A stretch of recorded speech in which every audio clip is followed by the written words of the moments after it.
All right. It's just a little past noon, so I think we can start. Welcome, everybody. Myron will do the introduction, which I appreciate, Myron, given that you're also speaking as part of this, or you're part of this project, but it's probably more efficient that way. Thank you. I better unmute myself. Welcome, everyone. People know who I am. I'm going to introduce our speakers and then give a little introduction to what we're going to do today. And then I'll turn things over to my collaborators on this. So again, many of you know some of our speakers, but I still think they're worth introducing well. First, Dick Jessor, one of the founders of the Institute, important just for that fact alone, longtime professor at IBS, professor of psychology, now distinguished professor emeritus with many, many, many honors, director of IBS from 1980 to 2001, unless I have the dates wrong. Dick will go first. He's going to be followed by Jacob Flaws, who many of you don't know. Jacob is a recent PhD recipient from the CU Boulder History Department. His fabulous dissertation entitled The Spaces of Treblinka is about the experiences of Polish, German, Jewish, and Ukrainian witnesses to the notorious death camp at Treblinka and their different but overlapping spatial realities. It's a fabulous work and obviously something very different. Today, this year, he's an instructor in the CU Boulder History Department and a fabulous teacher from what I can tell. And then beyond me, our last speaker is Steve Graham. Again, many of you, but not all of you know him. Steve was administrative officer of the Institute from 2001 to 2015. And a fabulous repository of all kinds of knowledge that predates his time here and goes up to the present, is my truth, many of these things. So let me tell you a little bit about this project. Sometime in this, I was looking in my email file about this, sometime in late 2018, Dick Jessor came into my office, I'm sure because I don't have a written record of this. He came into my office and he suggested in his warm, friendly way that the Institute needed a written history. And because I'm a historian, I should be responsible for it. So I had two totally contradictory reactions. So the first reaction was the one, I've been asked this kind of question before in other contexts. And I've learned from the very first time I was asked that there's only one answer to such a request, and that is absolutely not. It's not the kind of history I do. It's not on my personal research agenda. And I've been an institute director type job for more than 20 years. And the only thing that happens in my office is that people come in there and tell me I'm supposed to do things that I don't want to do. And so this is one that I should say no to. And then there was the other reaction, which is I never say no to Dick Jessor. So in early 2019, I wrote to Dick, I found the email, it's January 2nd, 2019. I wrote to Dick and I said, let's talk. And we did so. And we organized ourselves into a steering committee for this history. And we recruited Steve Graham to be our third collaborator. And we did this through a series of meetings on the Pearl Street Mall with beer. And the most remarkable thing about it was that we went into a bar one day to finish this discussion, and Dick got carded. And I was honored when I was carded in this bar, but he wasn't. And so we got ourselves organized. We talked to Dick McIntosh from MCDB because Dick had written a history of MCDB and he had great ideas about sources and methods. And then we did the smartest thing we ever could have possibly done in this process. And that is we hired Jacob Flaws. I posted an ad in the history department for a graduate student, and I said we could use somebody to do this, and Jacob showed up, and he and some others interviewed. Everybody who he interviewed was fabulous, and Jacob was the best, and he really is the best. It's just amazing, and you'll see some of this. So today we're going to talk about what we've done so far. We're not done, and I'll talk a little bit at the end about what we have to do, still to do. But we're pretty far along, and we wanted to share it. So this is what we're going to do. Dick is going to start by talking about why we're doing this and what his idea was getting started. Then Jacob is going to talk about the sources he explored for the history and outline the story. I'll go third with some high-level observations based on the work we've done and my experience in the very broad social science world in which I've worked for the last 20 or so years. And then Steve will go last, and he's our discussant, our conscience, and our manager of questions. So that's what we'll do. We're going to hold questions for the end, and but you should feel free to put questions in the chat, and Steve and Fernando and I will keep an eye on them. So before I forget, one of the things that I'm eager to have everyone reminded of is that Jacob still has time to do lots of interviews about the history. And if I'll send out an email later on in the afternoon to remind everybody and give his contact information. But if you think you have something interesting to say, well, for sure, be in touch with him and do it. So with that, Dick, it's all yours. You're muted.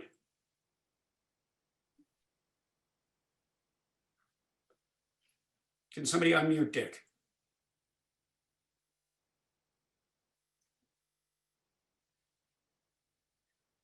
I'm trying, it's not working. Okay.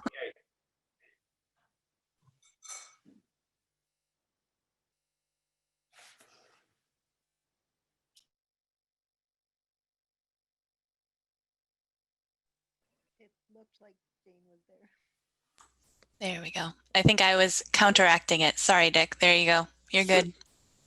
Okay, we okay now? Can you hear me? Okay, I'm going to give some background on what led up to founding the Institute of Behavioral Science and a little bit about why we think it might be a useful endeavor to do a history of this organization.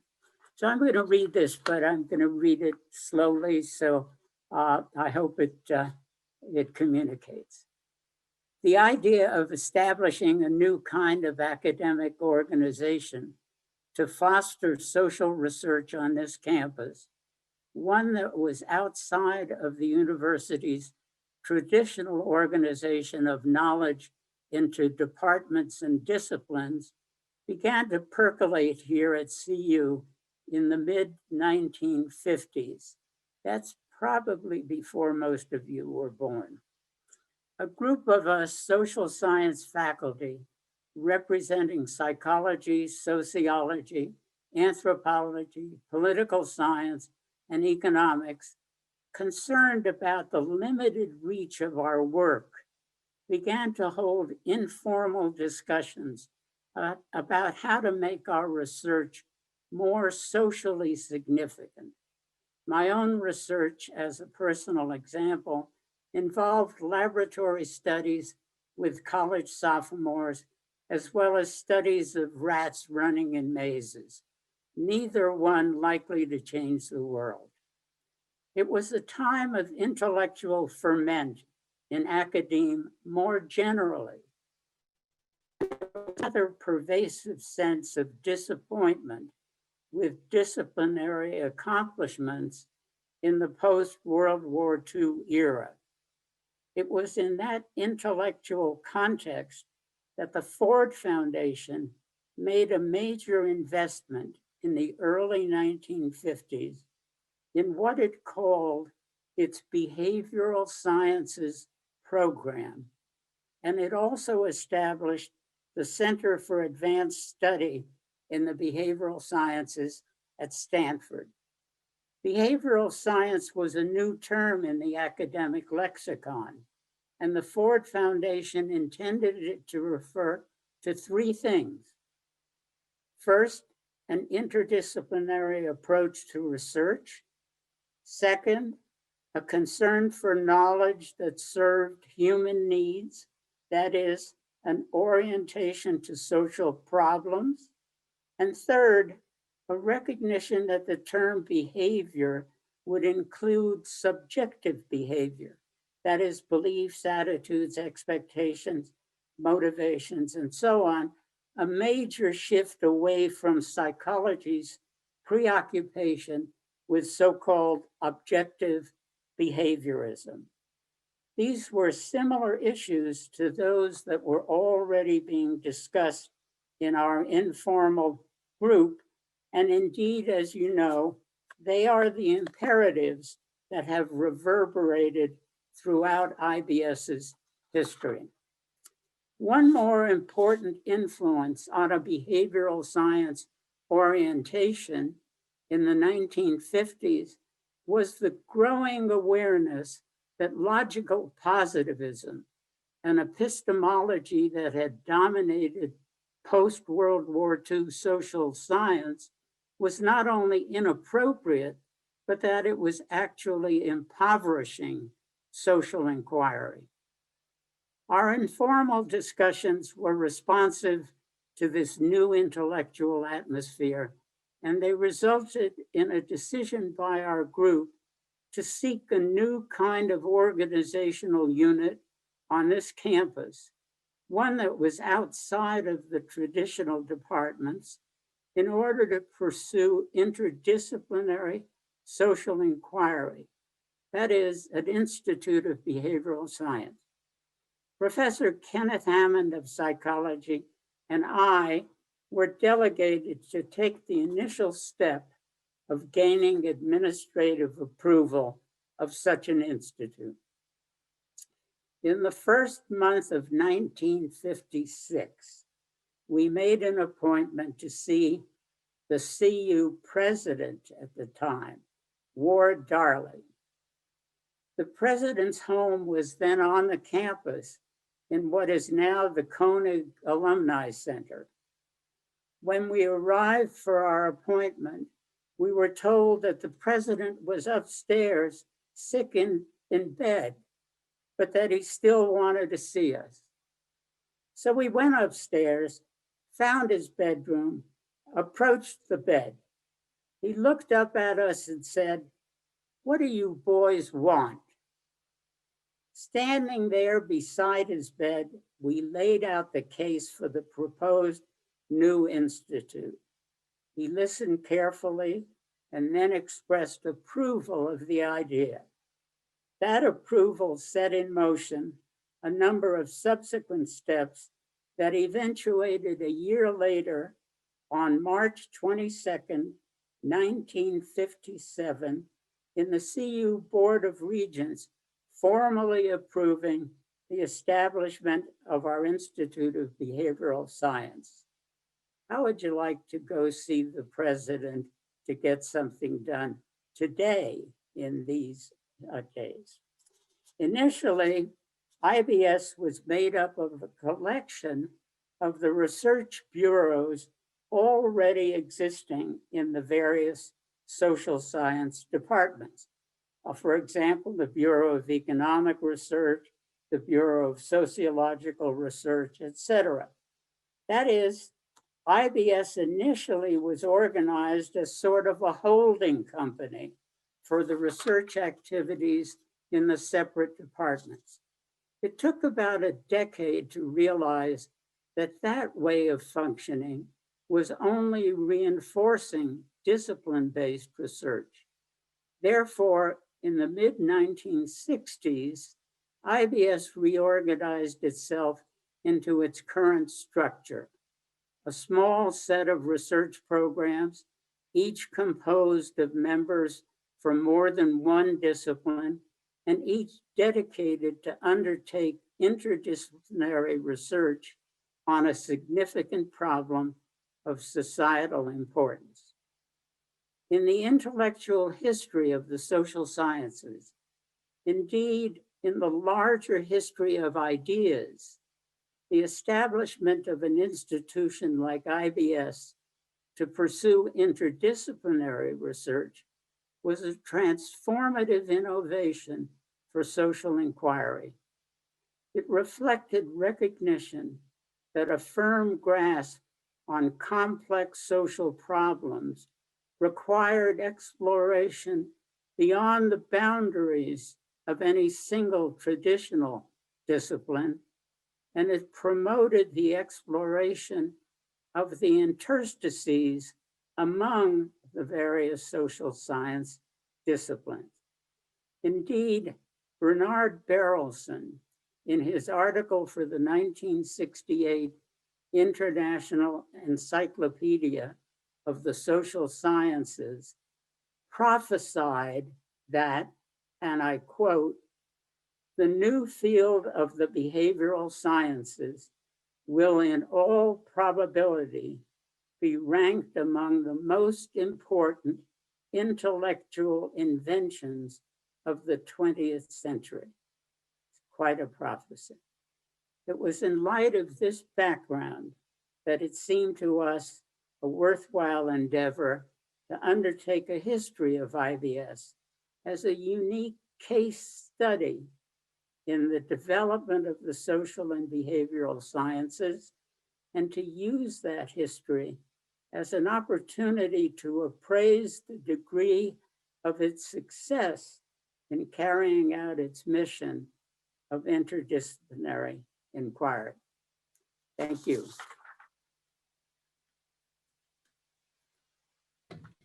Jacob, you'll just go ahead. All right, thank you, Dick. And I'm gonna go ahead and share my screen here. Give me just a sec. Go ahead and start the slideshow. Hopefully can everyone see that okay? Awesome.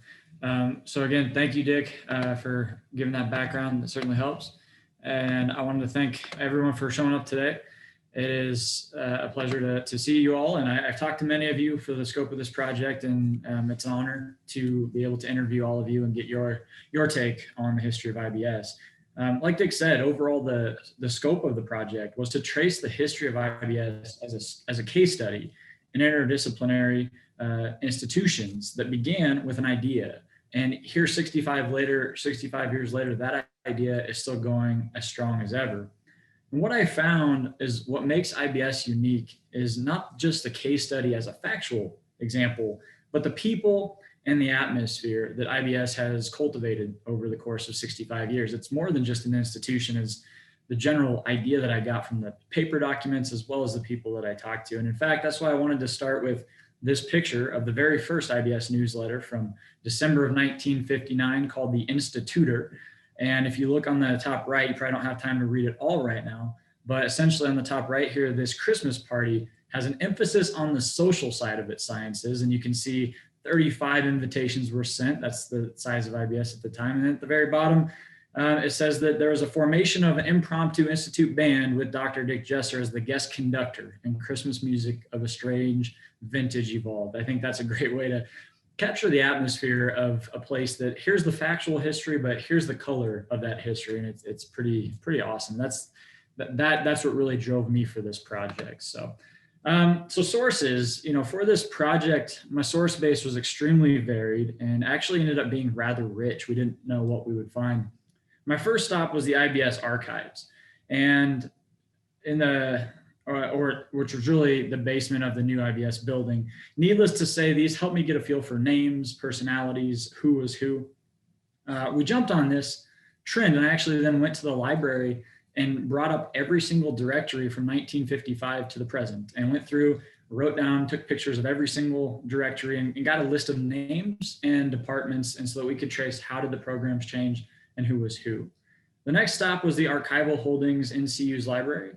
And as it turns out, every memo, note, or anything, letter that Dick Jessor or Dale Elliott or anyone sent up until about 1990 was kept by the office of the president or the vice chancellor of academic affairs. So those were both gold mines in terms of finding primary documents as well as other pieces of the history of IBS. I also had some major luck in professors' personal papers that are housed there. In fact, one of them was Robert Hanson. It was particularly a helpful file. He's pictured here with a picture that I actually pulled from that file. Dick Jessor hired him in 1963 to work on his tri-ethnic project. And it turns out, we didn't really know this, but Robert Hanson, he was here until the mid-1970s, kept everything, board meeting minutes, newsletters. And so it's this kind of personal history that has the personal flavor that helps round out some of the more formal documents that you get from the president's office and the vice chancellor's office. Again, very helpful. So I went through these, and from about 1955 to 1990, I had a really good paper trail of IBS's history. After that, though, everything kind of trailed off. The library no longer had documents, probably for one of two reasons. One being stuff started to go electronic. And as we're starting to learn with this project, anything in the last 30 years is more of an electronic archive, which is an interesting challenge. And the IBS also started to report to a different office, the Office of Research and Innovation. And so I had to request many of their files. And about this time, Myron and I started to contact people affiliated with IBS. And I ended up starting an oral history project. And here's a picture of me with Steph doing one of our interviews. So we're actually building this oral history catalog right now. And we've done probably 20 or 25 interviews. They were in person, and then with the whole pandemic, we obviously had to do more of the Zoom pictures. But it's been a great project, and that's helped round out the history since 1990. So if anyone would like to share and like to do one of those, we would certainly recommend it. So just a real quick run through. We're going to take just about 10 minutes and give you guys a chapter by chapter breakdown here. So as Dick said, IBS was founded in 1957 when there was a committee of 14 members, including Dick Jessor and Ken Hammond, like he talked about. You can see actually, here's Dick Jessor from 1959 teaching for a magazine article. And essentially, this committee was given the okay from the president to set up a behavioral research institute, behavioral science. And this was fresh on the post-war push in America to really study the social and behavioral sciences. And like Dick mentioned with his intro, many universities were starting up similar programs. The first IBS program or bureau was really just one research laboratory. It was known as the Behavior Research Laboratory, or the BRL, led by Ken Hammond, who is a sociologist here.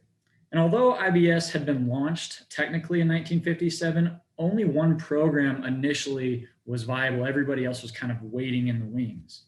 The BRL, as it became known, was housed in the library initially. They had enough space in the library for that at first intimation of the BRL. They then moved to the TB building, or temporary building number 1. It used to be the old infirmary on campus. Based on the success of the BRL and Dick and his famous tri-ethnic project, which brought in a lot of revenue and a lot of resources, other bureaus were officially activated in 1959. The original image of IBS came to full fruition, and it wasn't just the Behavioral Research Laboratory anymore. But as of 1960, you had several different, what they were called bureaus of research. Like Dick mentioned, you had economics, you had problem behavior, you had Behavior Research Laboratory, and a couple of others as well. There's actually a multimedia and audiovisual media bureau also. In this way, IBS hosted several bureaus, but they were basically departmental extensions that were loosely affiliated. IBS didn't have the structure that it has now. And like Dick mentioned, they were more siloed still than you might think of as a true interdisciplinary project. Now, Ozzie Simmons, who's pictured here to the left of Dick, he was the first long-term director of IBS, hired in 1961. He stayed on until 1967 and helped oversee a lot of the initial changes. His first big order of business, however, was to get a brand new building. And in 1962, IBS got its first building, which we'll see on the next slide. It was on the corner of University. But I wanted to stop as well to show you that here was the planning as they were trying to figure out what building we should have. People started drawing up their wish list, and you can see here, ideally you have a group experiment chambers with waiting rooms and one-way mirrors, and it's kind of a cool insight into what we envisioned this building might look like. Now here was the original IBS building. Again, this is the one that was, I think it either still stands or it just was torn down, but it's on the corner of University here. And this was a big step for IBS to get this building to have a place outside of the library and the temporary building that was its own. However, as immediately after it was occupied in 1962, it was almost immediately obsolete because IBS had grown so much. These early bureaus sprouted forth with a lot of interest from different departments, and IBS buildings 2, 3, and 4 were all acquired by 1965. As many of you may know, there were several more buildings in the decades after that. It ended up being about 10 before we have the building that we have now. By 1965, another big change was in the offing.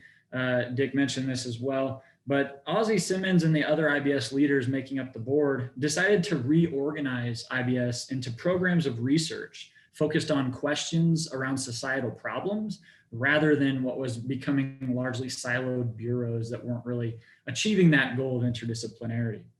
The bureaus essentially were seen as a hindrance still to the research process, and in that way, IBS was actually strengthened as an organizational structure to assert its kind of research agenda. Alongside this reorganization came a massive National Science Foundation grant that gave IBS a major funding boost, a major gift that I think is critically important. And this was funding for its own FTE positions. And this became something IBS used from 1965 onward to attract major talent from across the country, regardless of their department. They now had this flexibility to offer their own half-time FTEs to split with the department, which allowed IBS some flexibility that other institutes just don't have. And in this way, the NSF grant and the reorganization actually went hand in hand.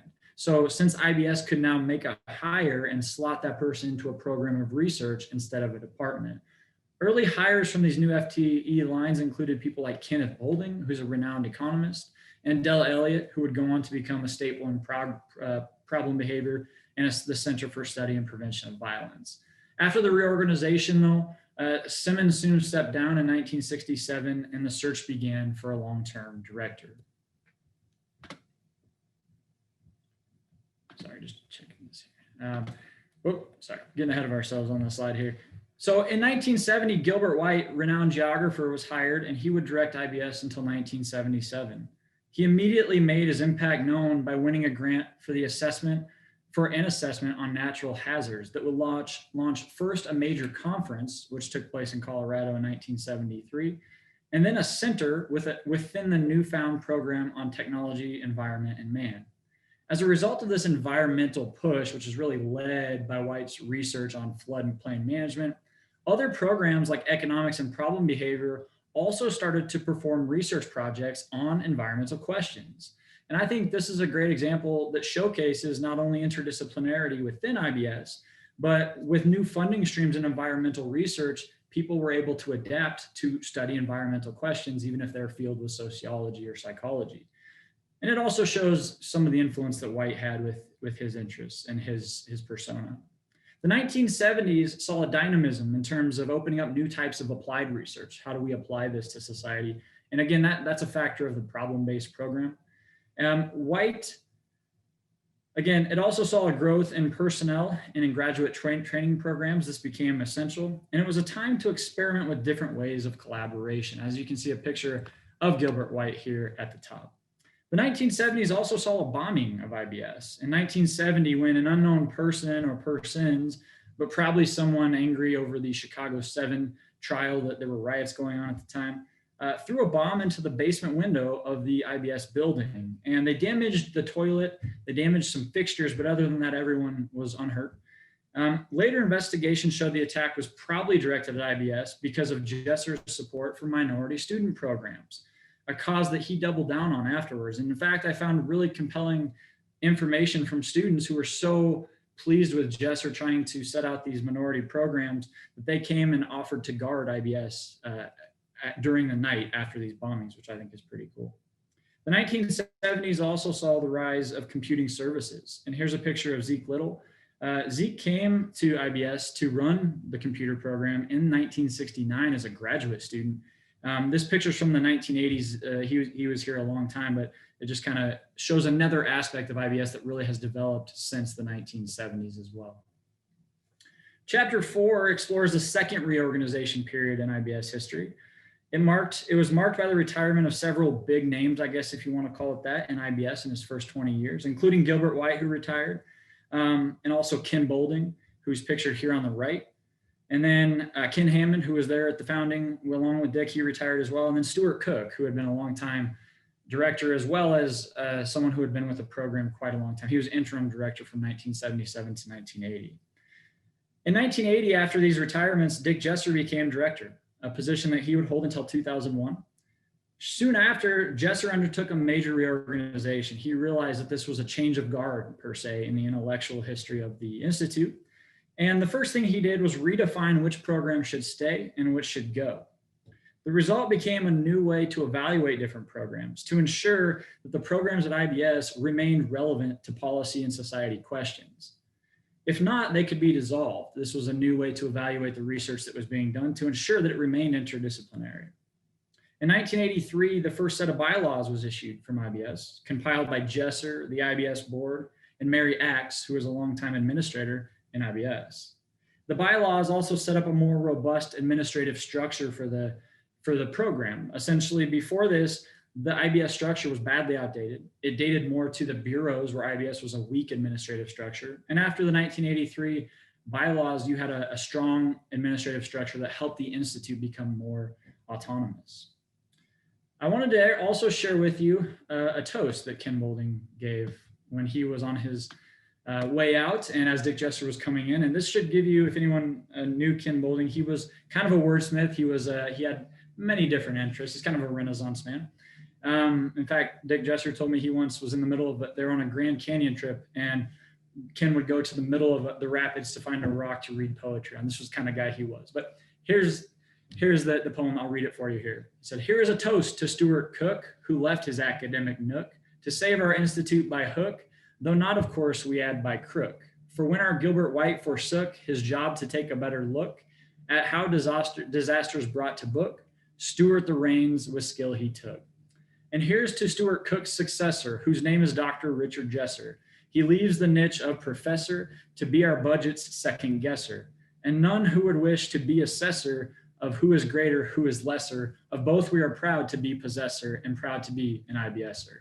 And I think that might be the first quote, the first quoted use of IBS, sir, as a noun. And it's certainly a great quote to mark this transition, but to give you just a little bit more color into the history, not just the names and dates and things. The last chapter that we've completed so far is chapter 5. And this covers in a period of extraordinary stability and growth under the Jessor directorship. During this roughly 20-year period, IBS settled itself into 4 main programs of research that became staples of IBS, many still to this day. You had environment and behavior, as it was called, the population program, problem behavior, and then PEC, or political and economic change. And these were the 4 main programs for about 20 years. Expanded grant funding, the use of the attractive NSF lines that I told you about, and stable program leadership all contributed to the stability of these programs. And in fact, several long-term program directors were active during this period. And the picture here from left to right, if you can see my cursor, we have Chuck Howe, who ran the environment and behavior program. We have Ed Greenberg, who ran political and econ. We have Andre Rogers, who ran the POP program, Del Elliott, who ran problem behavior, and then of course, Dick, who ran IBS. This period also saw the rise of the center. The long-term success of Natural Hazard Center over the 1970s and 80s inspired spin-off programs. So you actually got the POP Center in population. And then in 1992, the Center for the Study and Prevention of Violence, which was a timely program that's only become more relevant, unfortunately, as mass violence, especially in schools, became the new norm in America. To wrap up, we are looking forward. We are writing the final chapters of the history, although the history is still being written. But this is why the oral history project is so important. But what we know so far and where we're going, we know that Jane Mencken ushered in an exciting new era as directorship in 2001. As Dick told me in an interview that I did with him for the oral history project, he said, I ran the Institute as a sort of benign autocracy. Jane ran it a little more democratically. And I appreciate Dick for his candor. The 2000s also saw new arenas of research and collaborations, most notably in the program of health, something that had long been in the works, but finally came into existence in the middle of the decade. Other interdisciplinary approaches actually seem to be pushing the boundaries of connecting with the hard sciences, especially genetics. One of the highlights of Jane Mencken, her time as director in this period, was the construction of the new IBS building, which was completed in 2010. And in fact, I don't know how many of you know this, but on March 12th, 2010, when the final steel beam was hosted in place high up on the structure adjacent to the south stairwell and where the elevator is, the beam was written with dozens of signatures of IBS personnel and friends of IBS, and a listing of all IBS directors since its founding in 1957. They also wrote on this beam current research programs and their directors, and several pertinent quotations from historic figures. As the Ibs Newsletter noted of the ceremonial act, when the building is torn down 100 years or so from now, some campus archaeologists will enjoy uncovering the beam. In 2015, Myron Gutmann became the director of IBS, having already completed an update of the 1983 bylaws. Gutmann is actively working towards positioning IBS to be well situated for the future. A future that we can say looks extremely bright, because in looking back at that history, we see that it always has been. Thank you. Jacob, thanks very much. That's really helpful. Gives everybody a really good sense of what we're up to. I thought so. I'd wrap up sort of a little bit about what Jacob is doing with a couple of sets of observations before turning things over to Steve. So one of them is, I've been thinking hard from a broader perspective about how to think about the periodization that Jacob described. And so I wanted to try out my sense of timing on everyone. And it goes somewhat like this. There's an early period that begins in the late 1950s and extends into the 70s, in which the Institute tries to find a place for itself in two ways, both in the university and more broadly in the world of science. So what is it going to be? And it's not surprising the Institute is doing that. It's in parallel with a number of other similar experiences in other institutions in the United States. By the 1970s, there are important new undertakings, big projects. One of them is a set of projects that Dick Jessor and Del Elliott began that sort of come originally out of social psychology, but go much further than that. There's the connection to environmental science introduced by Gilbert White. There's the growth of interest in population. And then there's a broad area of thinking across economic and political lines that's introduced by Kenneth and Ibs Building. And I, in my description of this, I call this period that comes from sometime in the mid to late 1960s until the early 1980s, really the heroic growth era of the Institute. By the 1980s, in this view that I have, the Institute begins to stabilize, partially because it's found a place for itself, and partially because the world of funding had changed, with less reliance, I think, on personal relationships between researchers and sponsors, and more dependence on well-defined funding protocols in sponsoring organizations that really require a somewhat different kind of expertise. That stability that I've described and Jacob describes reaches into the 2000s, but it changes after that. The Institute, which always exists outside the disciplinary limits of departments, becomes even more, I don't know, interstitial, interdisciplinary, multidisciplinary, especially relative to work in the environment, work in the area of biology and genetics, and relationships to technology. And for the first time, and this is something that's worth noting, as Jacob showed pictures of leadership, and for the first time, there are women it takes a long time at the Institute. There are women with senior academic status and leadership positions. Sadly, there are not very many people of color in this era until recently. And the Institute grows in the era since the 2000s and it finds a unified a relationship in the new building. And that's the world we're in today. That's where we're going from now. I've also been thinking about what makes the Institute remarkable or unusual. Not only relative to departments, but also relative to other similar organizations around the country. And one of those things is the kind of people. And if you listen to Jacob's story, it's mostly a story about teaching faculty. And that's the easy thing to diagnose in the written record, but it doesn't really fully represent the Institute as I see it in the historical record and more recently, and in the more recent things that I've seen. I've been hanging around the Institute in one way or another for about 15 years, even though I've only worked here for 6. The people of the Institute are a mix of academic faculty, research faculty, staff researchers, administrative staff, technical staff, and students, and they all are working together to accomplish a set of goals. And that's a remarkable thing. It's not unique to this place, but it's unusual, and it's something that you don't find nearly very often in departmental research setups. That's the accomplishment of the Institute.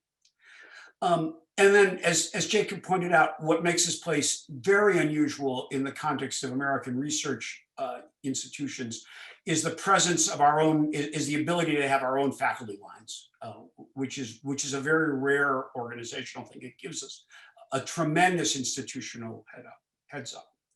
So what we're going to do next, we still have a lot to do on the 21st century. Jacob talked about the change from written sources to oral sources, and we still have to capitalize on that.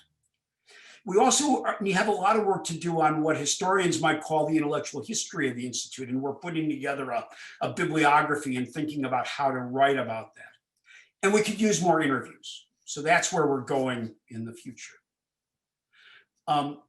So I'm going to turn it over to Steve to wrap up and take care of questions, and I'm here if you need me. Steve, thank you. Great. Thanks a lot, Myron, Dick, Jacob. Good to see everyone who's in attendance. It's been a long time for me to see a bunch of you, and it's certainly a pleasure for me. I want to, as we get into the question and answer period here, I want to suggest that everyone who is an IBSer put themselves in the frame of the book. You will be, whether explicitly or implicitly, part of the tale that Jacob is putting together. And as an example, my putting myself in the frame of the book, the same year that Dick and 13 others, with midwifery help by the regents, gave birth to IBS, I was born. And when I started at the university in the Department of Sociology, those of the youngest grad students watching this were being born. And now here we are with 3, 4, 5 generations, maybe not that many, but close, participating in this event, meaning IBS, the history of IBS, and the continuity of IBS. And as we talk further, or as you guys add questions to this, I'd like you to think about not only you being in the frame of the book, but also how you have experienced the university and your various departments, and reflect on the fact that IBS being in the front of the pack in many cases in research and academics and training, the university and its departments are finally catching up a bit. We've been pushing the envelope for 60 plus years. And as it happens, a number, for example, of the behavioral science departments, the feeder departments into IBS, are recognizing the value of what it is that we have and we've developed over time. And that is an atmosphere where we have everyone talking to each other. As Myron noted, not only faculty, but research staff, administration, and students, for the most part, grad students, but certainly not exclusively grad students. And not only that level of collegiality, but also a climate where people can actually have and take the time to do the research that really lights them up. So many departments in the behavioral sciences, for instance, had a 2-2 teaching load. And now we're trending in other directions. So sociology, for example, recently went to a 2-1 load, freeing faculty up to think what they want to think, research what they want to research, and do what they want to do. So we'll go to now, as you sort of use that in the process of thinking about your questions, we'll go to the questions. And I would take any from the floor at this point, and we'll try and do our best to answer.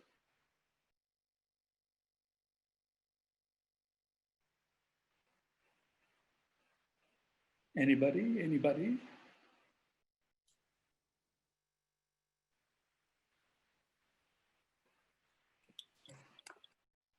How do I put my hand? Steph Mulborn? I got how to put my hand up. Hold on, I'll put my real hand up. I got a question. I guess maybe it's mostly for Dick, although others might be able to weigh in. I was curious about how it got decided initially which disciplines were going to be involved and how that shifted over time. And do you think the underlying mechanisms through which people from different disciplines get involved have stayed stable, or has that changed a lot?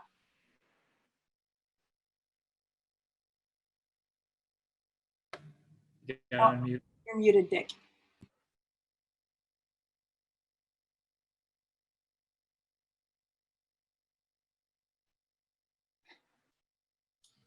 Eileen, can you unmute him? Am I unmuted now?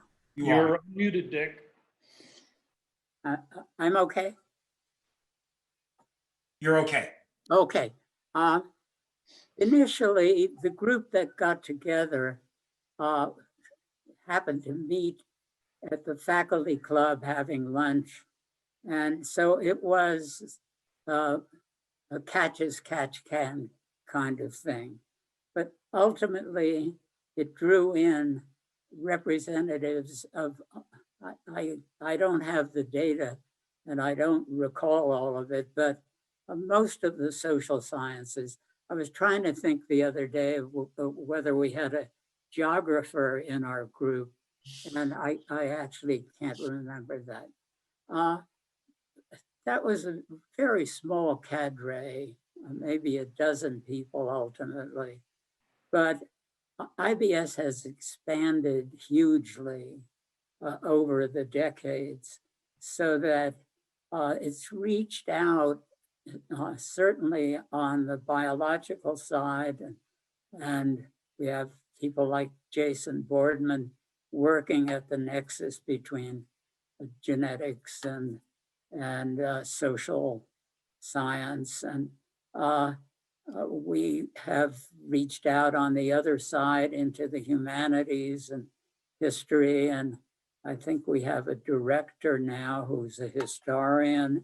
So it's elaborated in part about felt needs as projects developed, and people brought in others from other disciplines because they became important in their particular projects. We've got another question. This will be aimed at you again, Dick. A question from David Cook Martin asking about Kenneth Boulding's mark on the Institute. Can you comment on that a little bit? Kenneth was one of the most unique individuals that I have encountered. It was a blessing to have him around. He could talk about anything. I remember passing him in the hall, and he was making pronouncements about what would happen with all the stuff that the world is not recycling. And he saw this as a huge problem. It had never occurred to me. And that was what happened when you were near Kenneth. He essentially did his own thing. He spread an aura of kind of global interest, and so was fascinating to be with. But it never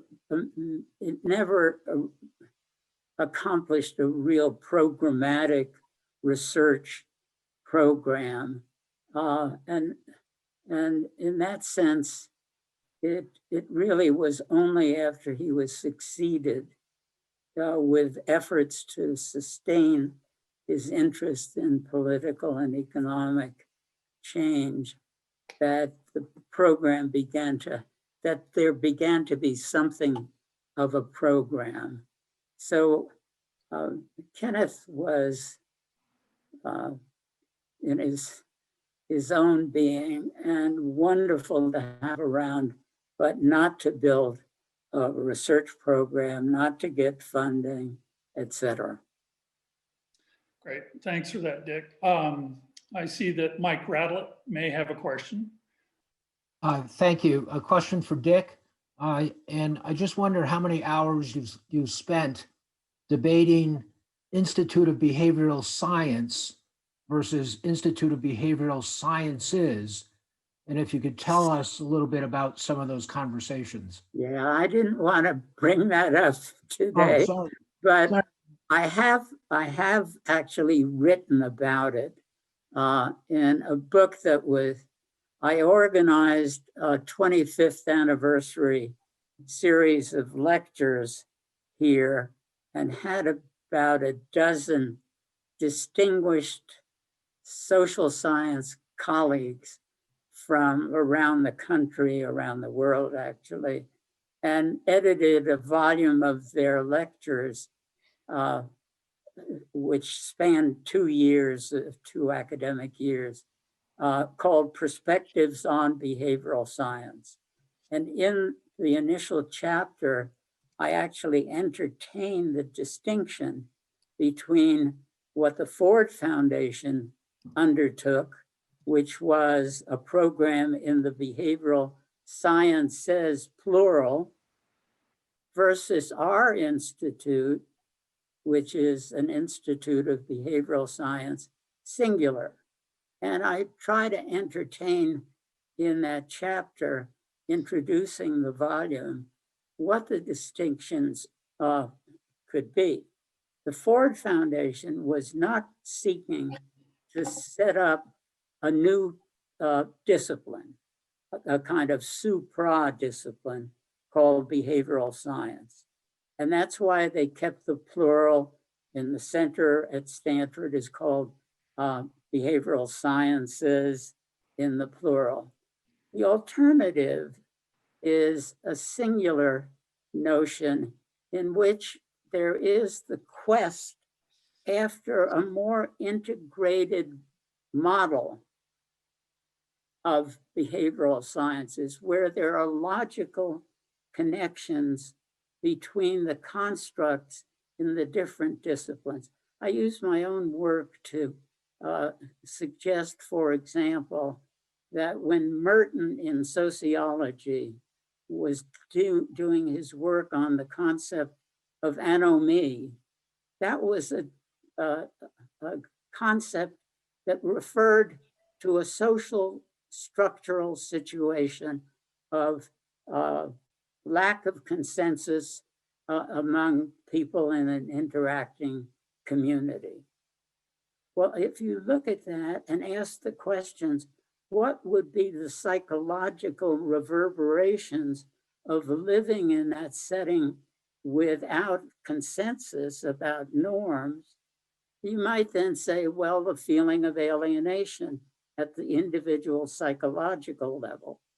So that's an approach which tries to build an interdisciplinary model that has logical connections between constructs in the various disciplines. That's called an integrative model. The other model, which most people do as interdisciplinary work, is what I would call an additive model. You get together on a project, you get an economist who does his or her work with a sociologist who does his or her work, and they each contribute their portions from their disciplines to a group product that's the outcome. That's what I would call a collective model of interdisciplinary work. So in this Perspectives on Behavioral Science volume at the end, what I had to conclude is there's very little of the integrative model, and most of what's interdisciplinary work is what I would call an additive model. So there is a real distinction, and that's a long answer, and I'll try to be shorter. Thanks for that, Dick. We have time for a quick question from Lori Peak for Jacob before Myron closes us out.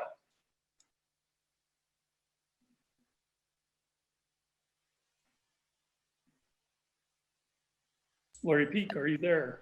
Yeah. Oh, there we No, go. no. I think she probably might need your phone, your headphones or something in. It's not Sorry. pulling through on. Oh, there we go. Now we go. Thank you so much for the presentation today from all four of the presenters. Jacob, I wonder, you mentioned during your portion that you really found a treasure trove of materials over in the library that it sounds like might be of interest to many of the programs and centers in the Institute. And I wondered if you had any plan, or the research team has any plan for feeding back materials like transcripts of the interviews, materials that you found in the library and so forth throughout the Institute, and especially to the centers that might be most interested. Thank you. Yeah, that's a great question. So anything that I find of value over there, I can certainly bring back and try to put in the repository. I'll probably defer to Myron on the question about the oral testimonies, the oral history project, because I think there's some real value in there that might help the programs come up with new ideas. So, I mean, we've been collecting them and transcribing them for the research phase, but I would hope to be able to use those further on. But yeah, I'd defer to Myron on that one. But thank you so much for your question. Great. Thanks for that, Jacob. Myron, over to you to close out. Thank you. Sure.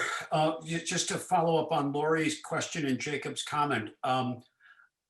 We have lots of material. Jacob photographed an enormous amount of information. We have these fabulous spreadsheets that we had the students do a couple of summers ago that include every name of somebody who was in the directory at IBS and what part of the institute they were affiliated with. So it's just a really good things. And we are happy to share access to them. I don't think that there's anything confidential in any of this that we need to be careful of. A little bit, there's some employment records that Jacob and I would be a little bit mindful of caring for. But the answer is, in general, yes, we'll share everything. Just let us know what you think you need and we'll figure out how to get there. So with that, I want to thank everybody. I think that this has been really fun. I encourage you to think of questions and ideas, and we'll be back with another round, probably not in the, maybe early next fall. I think late in the spring or early in the fall, we'll have a little bit more, see what we come up with. So, and we haven't talked about publication plans because we haven't thought that far. What MCDB did was they did a self-published book. We have more than they had. And so Jacob and I have been talking about something like that, plus some scholarly articles on the notions of interdisciplinary research when we get that far. So anyway, thanks to my three co-presenters. Thanks to Fernando and Eileen for scheduling us, and thanks to everyone for being here. We had a great turnout. There were something like 70 people at the peak on the audience. So again, good. Steph, thanks for the applause. Good. Yep. Thanks, everyone. Bye, everybody. Thank you very much. See you next week for Rich Nielsen from MIT.